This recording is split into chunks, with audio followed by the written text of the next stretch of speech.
আপনি কি পাগল হয়েছেন নাকি? একদম মাথা নষ্ট হয়ে আমি বঙ্গবন্ধুর কবরটা জিয়ারত করা যাবে না আজকে। যেই দেশের জন্য সবকিছু করছে, যেই দেশের জন্য জীবন দিয়েছে, তার কবরটা যদি জিয়ারত না করা যায়, কে পারবে? এই 15 আগস্ট তার কবরটা জিয়ারত করা যাবে না। আল্লাহর কাছে বিচার দেব, আল্লাহর কাছে।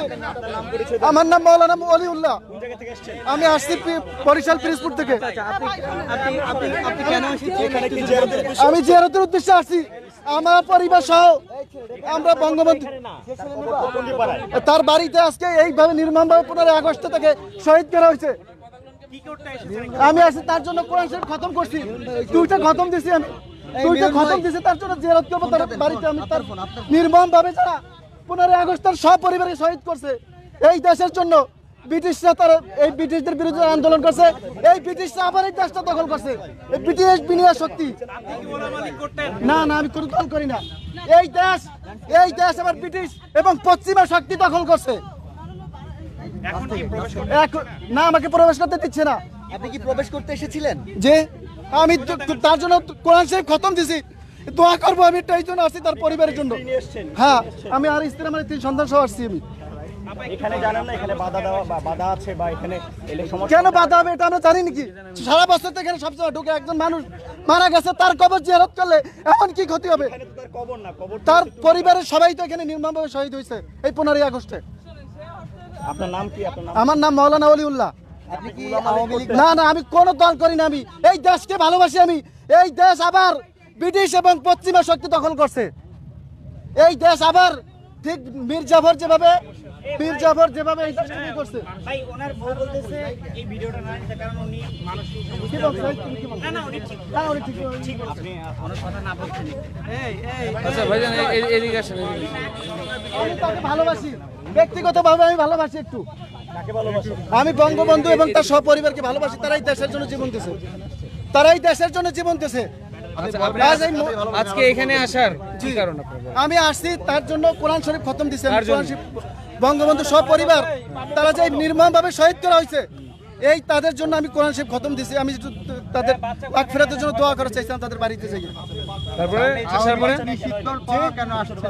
আমার ছোট ছোট আমরা পরিবার সাধারণ আমরা গরিব মানুষ থাকি, আসছি। আপনার ওয়াইফকে বলছে আপনার মাথায় সমস্যা আছে। আপনার ওয়াইফ বলছে আপনার মাথায় সমস্যা আছে। আমি বঙ্গবন্ধুকে ভালোবাসি, বেশি অতিরিক্ত ভালোবাসি, এবং সে দেশের জন্য আমি তার ওই জীবনে পড়েছি। পড়ার পরে আমি দেখছি সে দেশের জন্য এরকম করছে। আপনি আসার পরে আপনাকে কি বললেন? আমি বলছি একটা যাবো, তার জন্য দোয়া করবো, তার বাড়িতে গিয়ে একটু দেখবো, জিয়ারত করবো। তারপর আমার গ্রামে পিরোজপুর জেলা, পিরোজপুর নাজিরপুর থানা। আপনি কি করেন? ঢাকায় কি করেন? আমি ঢাকায় একটু জুতার ব্যবসা করে মাদ্রাসায় পড়াই। এর আগে কি আসছিলেন এখানে? এর আগে না, এখানে আসিনি। আমি ঢাকায় আসছি, এই 1 মাস হয়েছে ঢাকায় আসছি। আপনি কি আওয়ামী লীগের কোনো না, না আমি কোনো কোনো কিছু আমি করি না। আমি বঙ্গবন্ধুকে এবং তার সহপরিবারকে এই 5 আগস্টে যে তার নির্মমভাবে হত্যা করছে, এই দেশের জন্য যে সব কিছু দিল, আজকে তার কবরটা জিয়ারত করা কেন নিষেধ হবে? এটা কোনো মানব, এটা আমরা বলতেছি যে আমরা যে বলছি যে এই দেশটা এরকম। একটু আপনি এই পাশে কথা বলেন, আমি ওর সাথে কথা বলতেছি, আপনারা ভিতরে নিয়ে করা একটু এই পাশে আমি দেখতেছি।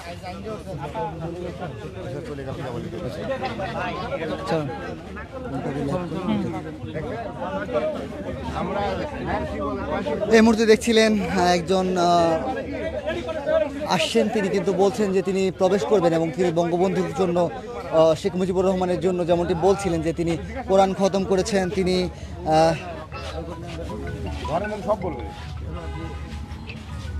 এই আপনি রেকর্ড নেন।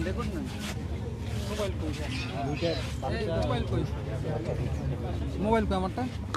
2 বাচ্চা এবং বই সহ কিন্তু স্ত্রী সহ কিন্তু তিনি এসেছেন এই ধানমন্ডি 32 এবং তিনি প্রবেশ করবেন, জিয়ারত করবেন, শ্রদ্ধা জানাবেন, এমনটি কিন্তু জানাচ্ছেন আমাদেরকে। এবং তিনিও বলছেন যে তিনি কোনো দল করেন না, তবে তিনি আসলে এখানে আসবেন এবং তিনি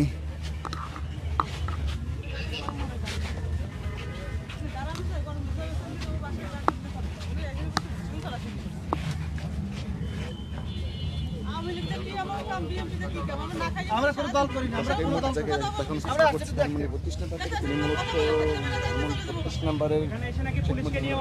না আমি কোনো পুলিশ কোনো আজে আমি বলছি ভাই আমি তো দেখতে যাবো, বাধা দেন কেন? প্রবেশ নিষেধ, আমি তো এটা জানবো কিভাবে? দেখবেন কত মানুষ ওইখানে দাঁড়ানো, এখানে কত মানুষ তারা যাচ্ছে। সাংবাদিক আজকে 15ই আগস্ট যে জাতি এই দেশের জন্য জীবন দিল, এই দেশটা যে গড়ল, তার আজকে তার জিয়ারতটা করা যাবে না? তার কবর তো তার বাড়িতে দেখা যাবে না? জিয়ারত আজকে তাকে যে আজকে এই দিনে হত্যা করছে, তার সব পরিবারকে নির্মমভাবে এখানে শহীদ করা হয়েছে, এটা দেখা করা যাবে না তার বাড়িটা? আপনারা তো জানেন যে আজকের যে এই ঘটনার প্রেক্ষাপটটা তো জানেন আজকে। এই পরিস্থিতিতে তোর মেয়ে তৈরি করছে পুলিশ জানি না ওনার মাথায় যে শহীদ, যে এই দেশের জনগণকে ভালোবাসছে, এই দেশের নাগরিক তারা সবাই ভালোবাসছে, এই দেশের উন্নয়নের জন্য কাজ করছে। শহীদের ব্যাখ্যা দেন, শহীদ কয় প্রকার, শহীদ কয় প্রকার শহীদ মারা গেলে কি হয়? শহীদের ব্যাখ্যা দেন। শহীদের ব্যাখ্যা দেন, শহীদ কারা কারা শহীদ হয় মরলে? ভাই হুজুর শহীদের ব্যাখ্যা দিয়ে দায়িত্ব শহীদের ব্যাখ্যা দেন, কারা কারা মরলে শহীদ হয়? শহীদ কারা? 7 প্রকার শহীদ আছে, শহীদ বলেন। যারা দেশের জন্য জীবন দিয়েছে, জনগণের কল্যাণের জন্য। কোন হাদিসে আছে? কোন হাদিসে আছে দেশের জন্য জীবন দিলে শহীদ হয়? যে মানুষের জুলুমের বিপক্ষে যে দাঁড়াইছে সেই শহীদ। কোন হাদিসে যে আছে? মাজলুমের পক্ষে দাঁড়াইছে, মাথা ঠিক আছে? জালেম বাসা কই? যে ন্যায়ের জন্য তো আমরা সবকিছু করছি ভাই, ন্যায়ের জন্যই তো সবকিছু করছি। রেকর্ড থাকবে, এত কাঁপবে না। ন্যায়ের জন্য যারা জীবন দেবে তারাই তো সবকিছু হবে।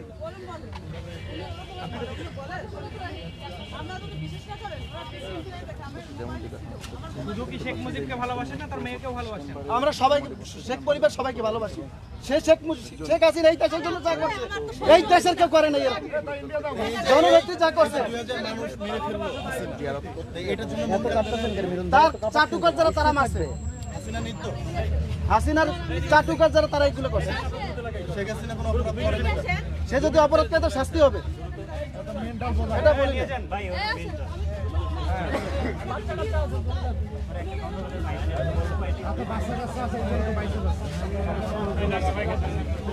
দর্শক দেখছিলেন উত্তপ্ত অবস্থা ধানমন্ডি 32। একজন এসেছেন এবং তিনি কিন্তু কবর জিয়ারত করবেন বলে এখানে প্রবেশের চেষ্টা করছেন এবং পুলিশের সাথে বাকবিতণ্ডা হয়েছে এবং এখানকার যারা রয়েছিলেন তাদের সাথেও কিন্তু বাকবিতণ্ডা হচ্ছিলেন। সেই চিত্রে আপনাদেরকে দেখাচ্ছিলাম কালের কণ্ঠ লাইভে। তিনি কিন্তু বলছিলেন তিনি বঙ্গবন্ধুর যে বাড়িটি রয়েছে সেখানে যাবেন, কোরআন খতম করেছেন, সেখানে কিন্তু তিনি গিয়ে শ্রদ্ধা নিবেদন করবেন, এমনটি কিন্তু তিনি আমাদেরকে জানাচ্ছেন, এই মুহূর্তে জানাচ্ছিলেন। মূলত এই ধানমন্ডি 32-এর যেই সড়ক রয়েছে সেইখান দিয়ে কিন্তু আসলে কাউকে প্রবেশ করতে দেওয়া হচ্ছে না। যারা আসলে প্রবেশ করতে যাচ্ছে তাদেরকে কিন্তু জেরার মুখে তোলা হচ্ছে এবং নেওয়ার চেষ্টা করা হচ্ছে। এই ছিল আসলে ধানমন্ডি 32 থেকে সর্বশেষ তথ্য। আমি মিনহাজ ছিলাম আপনাদের সাথে। পরবর্তী লাইভে আপনাদেরকে এই বিষয়টির বিস্তারিত জানানো হবে।